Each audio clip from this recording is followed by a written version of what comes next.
नमस्कार दोस्तों। इस वीडियो में हम जानेंगे कि जो भी हम ई ऑफिस पे फाइल या नोट शीट वगैरह पुटअप करने जा रहे हैं उस पे फ्लैगिंग कैसे करना है। तो ये जानने के पहले थोड़ा सा ये भी समझ लें कि फ्लैगिंग नॉर्मली हम लोग दो तरीके से करते हैं। या तो हमारे करस्पॉन्डेंस को ही हम फ्लैगिंग करना चाह रहे हैं, या फिर उस नोट शीट में ही कोई पुरानी टिप्पणी है, कोई पुराना टिप है, उस पर हम किसी का ध्यान चाहते हैं तो उस पर हम फ्लैगिंग करना चाह रहे हैं। तो करस्पॉन्डेंस यानी कि जो भी आपने पत्र व्यवहार उसमें साथ में लगाए हैं, नोट शीट फाइल में पुटअप किए हैं, तो नॉर्मली जब हम उस पर कभी कभी ऐसा टिप डालते हैं कि संदर्भित पत्र में कोई पर्टिकुलर खंडिका में ऐसे निर्देश दिए गए हैं जिसके अनुसार आप कोई चीज़ प्रस्तावित कर रहे हैं, तो उसको आप फ्लैग कर देते हैं।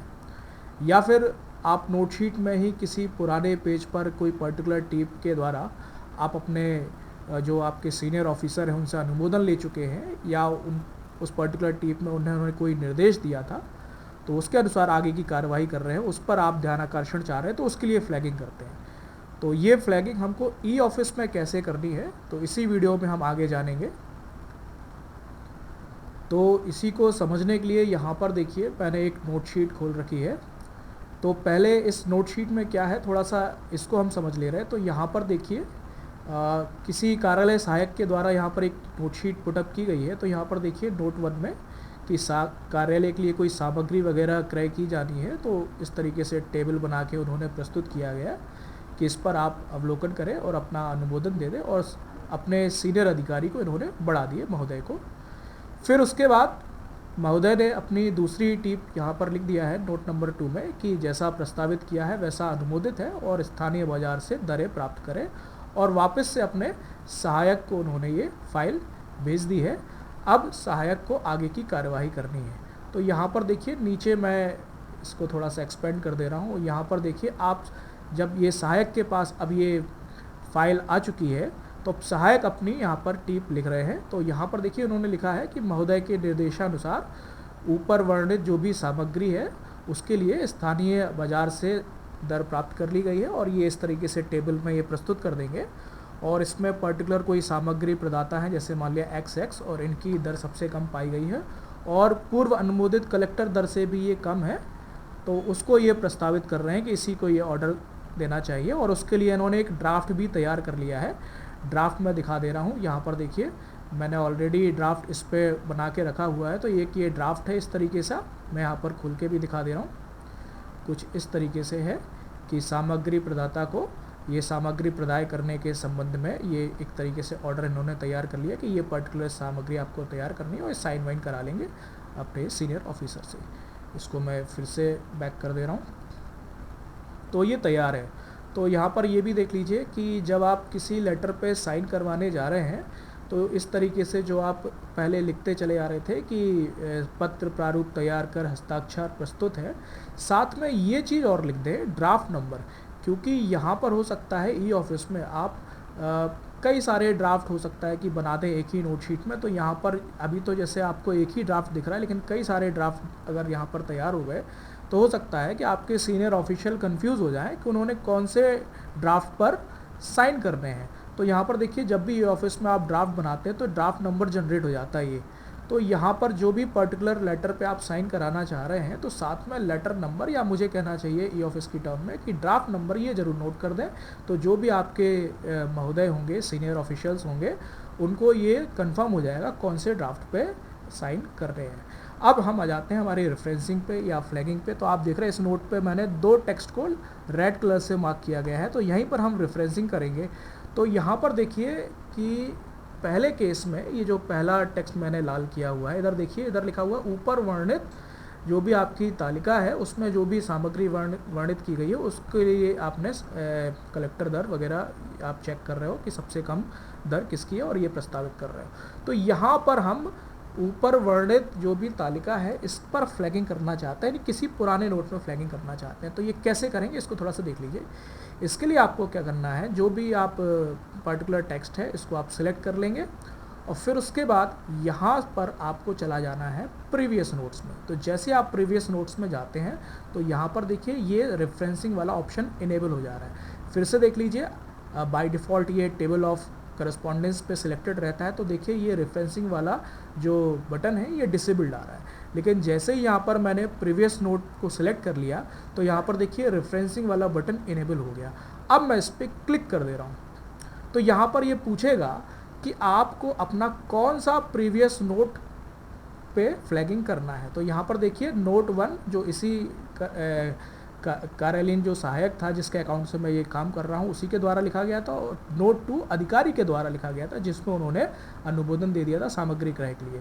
तो मैं जो टेबल मैंने बनाई थी वो नोट 1 में बनाई थी, तो नोट 1 यहाँ पर सिलेक्ट कर रहा हूँ। अब नोट 1 में भी देखिए कई सारे पैराग्राफ हैं, तो किस पैराग्राफ में वो टेबल दिया था तो हम जानते हैं कि पैराग्राफ 2 में वो टेबल दिया था, तो पैराग्राफ 2 में सिलेक्ट कर ले रहा हूँ और इसको ओके कर दे रहा हूँ। तो यहाँ पर देखिए ये पर्टिकुलर टेक्स्ट में यहाँ पर एक लिंक क्रिएट हो गया है। तो जैसे ही इस पर क्लिक किया जाएगा तो आप देखिए यहाँ पर नोट 1 का वो पर्टिकुलर पैराग्राफ हाईलाइट होकर सामने आ जा रहा है। तो जब ये नोटशीट सामने वाले अधिकारी के पास जाएगी तो उनको दिख जाएगा कि कौन सी सामग्री क्रय की जानी थी। अगर ये तो हालांकि 2 ही नोट पुरानी चीज़ है, लेकिन मान लिया कभी कभी 8-10 नोट हो जाते हैं या 15-20 नोट हो जाते हैं और किसी पुराने नोट में हमको कोई ध्यान आकर्षण चाहिए हमारे अधिकारी का, हम उस पर फ्लैगिंग करना चाहते हैं तो उस पर ये चीज़ काफ़ी कारगर हो जाएगी। तो ये तो हो गया पहला केस जो हम कह रहे हैं कि हम हमारे ही किसी पुराने नोट पर फ्लैगिंग चाह रहे हैं, तो वो हमने इससे अचीव कर लिया। दूसरा केस है कि जो हमने यहाँ पर पत्र व्यवहार लगाए हैं, जो संदर्भित पत्र हैं, उन पर हम अगर कोई ध्यान आकर्षण चाह रहे हैं, उन पर हम कोई फ्लैगिंग चाह रहे हैं तो वो कैसे करेंगे। तो यहाँ पर देखिए आप देख रहे हैं कि टेबल ऑफ करस्पॉन्डेंस में मैंने यहाँ पर एक भी अभी पत्र यहाँ पर नहीं जोड़ा इस फाइल में। अब मैं यहाँ पर बताना चाह रहा हूँ कि ये जो दर XX प्रदायकर्ता के द्वारा दी जा रही है ये पहले से ही अनुमोदित दर है, तो मैं यहाँ पर एक पूर्व अनुमोदित दर का, कलेक्टर दर का यहाँ पर एक लेटर अटैच कर दे रहा हूँ। तो यहाँ पर मैं ऐड रिसीट में जाके ये देखिए कलेक्टर रेट वाला जो लेटर है इसको मैं इस फाइल में ऐड कर दे रहा हूँ। ये मैंने ऐड कर दिया, ये लेटर मुझे अब दिखने लगा है। ठीक है, ऐसे कई सारे लेटर्स हो सकते हैं। फिर उसके बाद क्या करना है, मुझे इसको सिलेक्ट करके जिस टेक्स्ट पर मुझे लिंक देनी थी, आप देखिए अभी फिर से यहाँ पर रेफरेंसिंग वाला जो बटन है वो डिसेबल है।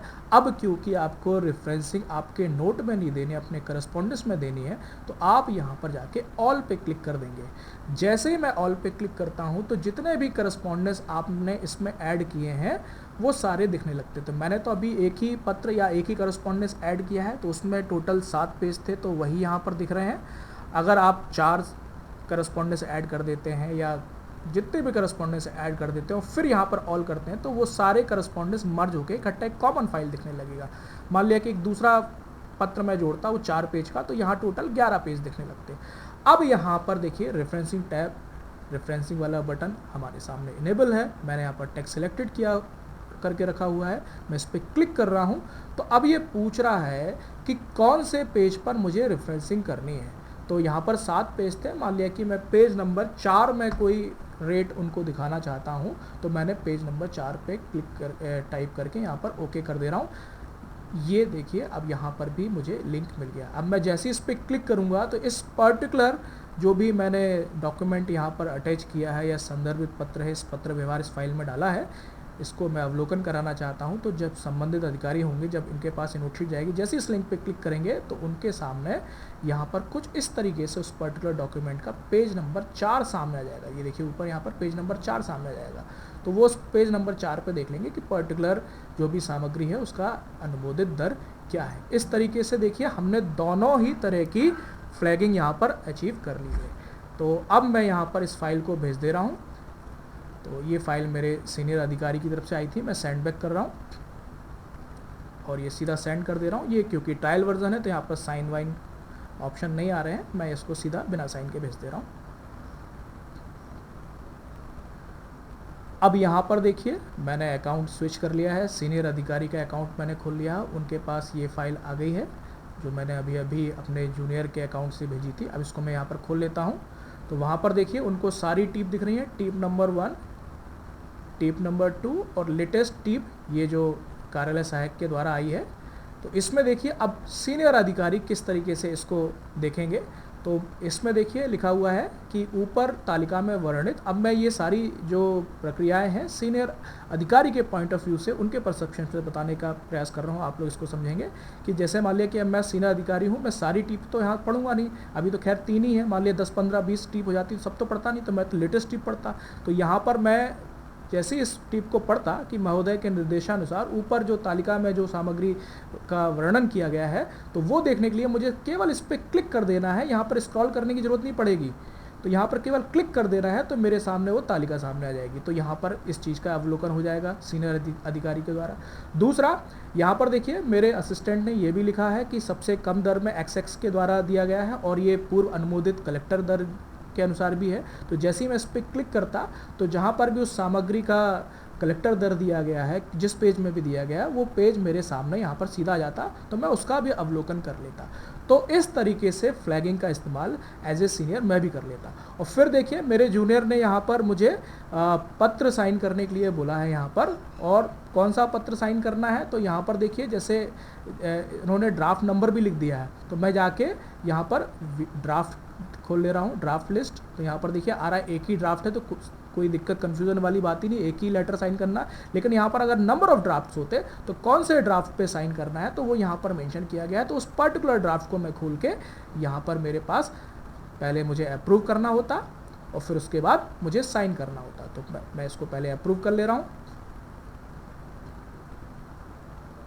और उसके बाद देखिए मेरे पास साइनिंग के ऑप्शन आने लगे हैं। तो इस तरीके से इसको साइन करके मैं वापस से इसको अपने जूनियर के पास भेज देता और उनको उसमें टिप डाल देता कि आप इसको डिस्पैच करें। तो मेरे जो कार्यालय सहायक हैं उनके द्वारा इसको डिस्पैच भी कर दिया जाता। तो इस वीडियो में इतना ही। धन्यवाद। उम्मीद है आप लोगों को रेफरेंसिंग समझ में आया होगा।